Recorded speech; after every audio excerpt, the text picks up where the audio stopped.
Bismillahirrahmanirrahim. Assalamualaikum warahmatullahi wabarakatuh.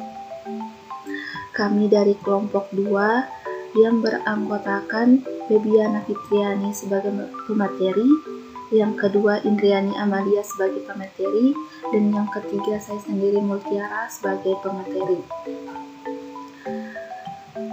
Kami akan mempresentasikan makalah kami yang berjudul Muhammad Abduh, Ijtihad dan Modernisasi Pendidikan. Sebelum masuk pada pembahasan, mari kita lihat dulu biografi singkat dari Muhammad Abduh. Muhammad Abduh lahir pada tahun 1849 Masehi atau 1265 Hijriah di desa Mahalat Nasb di Al-Buhairah, suatu perkampungan agraris di Provinsi Gharbia, Mesir. Ayahnya bernama Abdul Hasan Khairullah yang berasal dari Turki dan lama menetap di Mesir. Sedangkan ibunya adalah seorang keturunan Arab asli.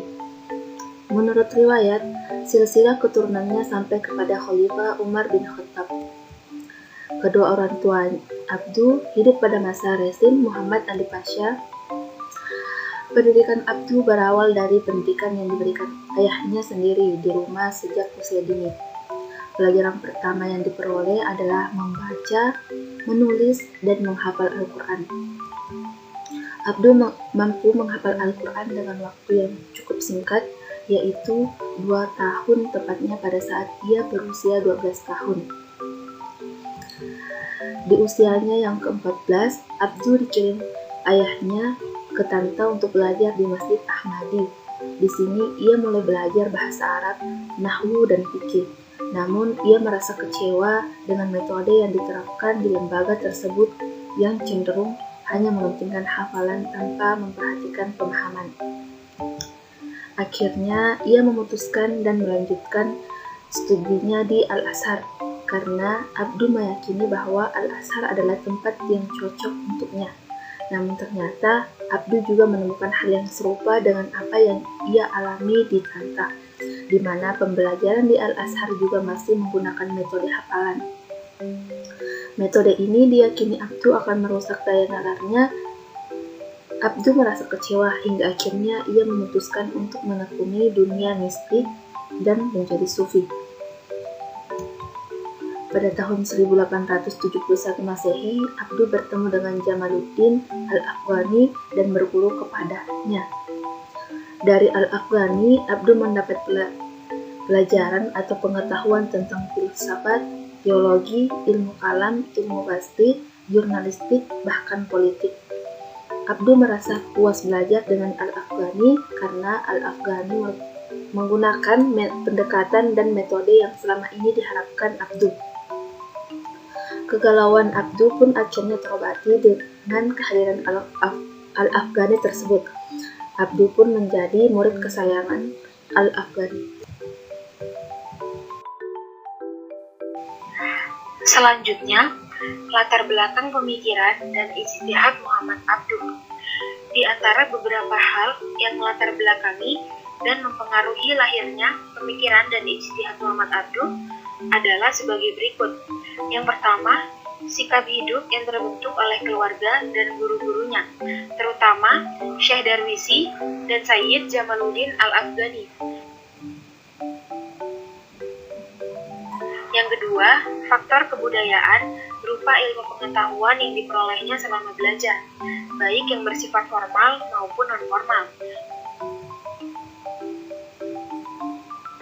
Kemudian yang ketiga, kondisi sosial masyarakat yang sangat memprihatinkan pada saat itu, yang mana pada saat itu terjadi kemunduran intelektual umat Islam yang diakibatkan oleh beberapa hal, diantaranya adalah yang A, adanya kebiasaan taklid terhadap ulama di kalangan umat Islam.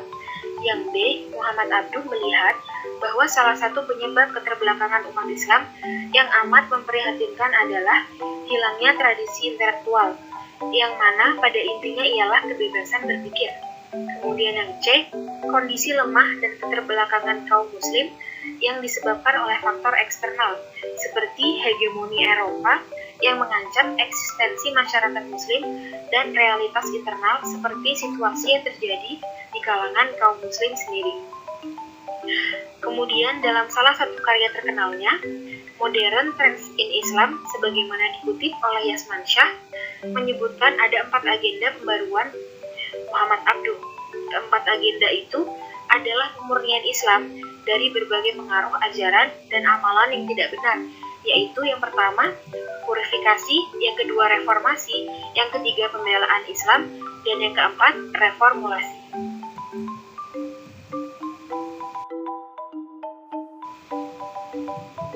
Ijtihad dan modernisasi Muhammad Abduh dalam pendidikan Islam. Sejarah modernisasi pendidikan di Mesir sangat lekat dengan gerakan pembaruan Islam. Modernisasi Mesir di berbagai bidang, termasuk bidang pendidikan ini, berasal dari kesadaran Muhammad Al-Pasha akan ketertinggalan dan keterbelakangan umat Islam di Mesir dibandingkan dengan Barat. Di antara usaha atau ijtihad yang dilakukan Muhammad Abduh dalam pembaruan sistem pendidikan Islam di Mesir adalah sebagai berikut. Yang pertama, tujuan pendidikan Islam. Menurut Muhammad Abduh, tujuan pendidikan Islam adalah mendidik akal dan jiwa, serta menyampaikannya pada batas-batas kemungkinan seseorang mencapai kebahagiaan dunia akhirat. Yang kedua, kurikulum pendidikan Islam. Kurikulum yang dirumuskan Muhammad Abduh adalah sebagai berikut. A. Tingkat sekolah dasar, yang meliputi membaca, menulis, berhitung, dan pelajaran agama. B. Tingkat menengah, meliputi ilmu logika, dasar penalaran, akidah yang dibuktikan dengan dalil-dalil qat'i. C. Tingkat dasar, meliputi tafsir, hadis, bahasa Arab, dan segala cabangnya. Kemudian yang ketiga, metode pendidikan Islam. Dalam hal ini, Muhammad Abduh lebih menekankan metode diskusi atau munadharah dan muzakarah. Kemudian yang keempat, pendidikan bagi kaum wanita. Pada saat itu, wanita tidak bisa merasakan nikmatnya mengenyam bangku sekolah dan kuliah dengan mudah. Dengan ide dan gagasan tajdid, Muhammad Abduh pun akhirnya mampu membawa angin segar bagi para wanita untuk bisa mengenyam pendidikan, sebagaimana kaum laki-laki agar mereka terselamatkan dari kebodohan dan keterpurukan. Kemudian yang kelima, reformasi sistem pendidikan di Al-Azhar. Muhammad Abduh adalah sosok yang memiliki pengaruh besar dalam membawa era baru bagi Al-Azhar. Abduh tidak hanya melakukan reformasi secara kelembagaan saja, akan tetapi juga reformasi pemikiran agama.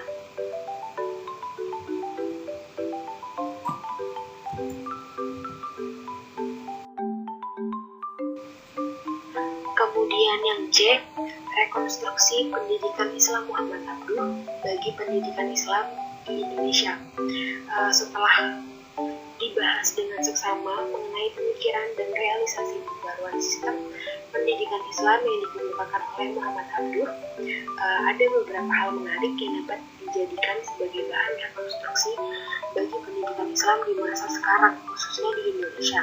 Di antaranya adalah yang pertama, selalu berupaya untuk melakukan pembaruan terhadap sistem pendidikan sesuai dengan perkembangan dan tuntutan zaman, tanpa mengesampingkan aspek terpenting dalam pendidikan, yaitu ilmu agama. Yang kedua, mengadakan transformasi kurikulum pendidikan Islam bagi lembaga pendidikan yang masih tradisional dan masih sangat menjaga tradisi, dengan menggabungkan antara ilmu agama dan ilmu pengetahuan umum. Kemudian yang ketiga, memilih dan menggunakan metode yang relevan untuk meningkatkan pemahaman serta didik terhadap suatu materi ajar, dan bukan hanya terpaku pada satu jenis metode, apalagi metode ini hanya menekankan pada hafalan semata. Kemudian yang keempat, penggunaan buku primer atau karya orisinil dari tokoh atau ulama yang memiliki otoritas dalam bidangnya sebagai bahan ajar di samping buku-buku ajar sekunder, agar peserta didik mampu mencapai nilai objektivitas suatu ilmu dan peserta didik tidak terjebak pada arus subjektivitas dalam memahami suatu ilmu.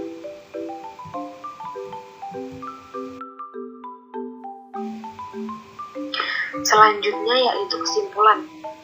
Jadi, dapat disimpulkan bahwa Muhammad Abduh telah berusaha membongkar benteng dualisme pendidikan pada saat itu, dan juga telah berhasil meninggikan ilmu agama dengan membebaskan pemikiran dari taklid, dengan membuka pintu ijtihad untuk kembali kepada Al-Quran dan Sunnah. Pembaruan pendidikan Islam juga dilakukannya dengan memformulasikan tujuan, kurikulum, dan metode pendidikan Islam, reformasi sistem pendidikan kampus Al-Azhar, dan juga dengan memperjuangkan hak kaum perempuan untuk mengenyam pendidikan terbaik sebagaimana kaum laki-laki. Muhammad Abduh memiliki keinginan yang kuat untuk mendidik generasi muda Islam supaya berorientasi ke masa sekarang dan yang akan datang, sehingga mereka mampu mencapai puncak kemajuan Islam. Kemudian ijtihad dan modernisasi yang dilakukan Muhammad Abduh dalam bidang pendidikan memiliki kedudukan dan peran penting bagi perkembangan ilmu pengetahuan modern, khususnya di kalangan umat Islam. Untuk itu, merekonstruksi pemikiran dan ijtihad yang telah dilakukan Muhammad Abduh dalam bidang pendidikan menjadi suatu hal yang sangat diperlukan demi kemajuan sistem pendidikan Islam di Indonesia.